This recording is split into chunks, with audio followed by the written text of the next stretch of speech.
عالم کرد شیخ مرشد خزنویجی دواری خوپیشاندان کولی ایرانی تینا لدار خستن پیامک شاند بوتی ده تایبت بانگ لحمو آلی و پارتین دهندری روشلاتی کردستانی دیگه بنیرن چی دبیجه دبه پارتی و ریخستن کرد حمو دبه ببن یک هجبو پاراستنا گلی کرد لروشلات عنی و پلاتفورمه که هف پارد و آوا بکن لدورا ماسه که بجفن و ببن هیزه کی مصن خدای مزنی دلوان گلی می کرد لروجهلاتی کردستان دست خوشیل ودکم بو خزمت و خبات و کاد و برخدان و تکوشین اوا بو نغریبه هن پارسوان ناسنامه کردن هن میراتگرین شورشگرانه روجهلاتی ناوین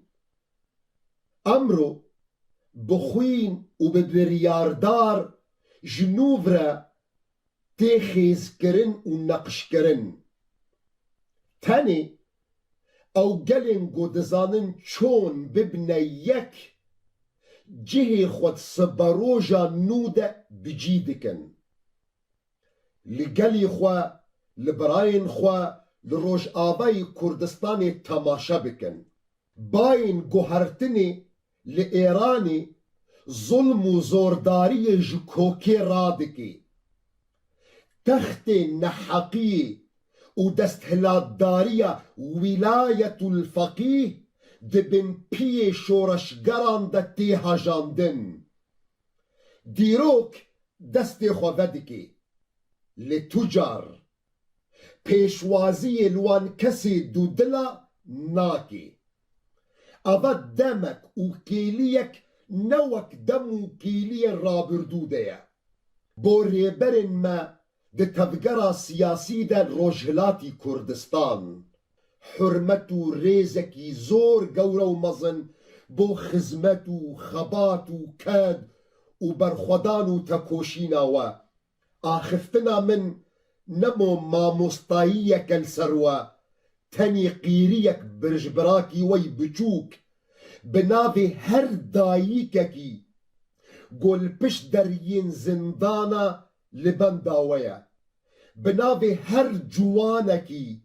گوبسینگکی تازی لبردار وکرنیه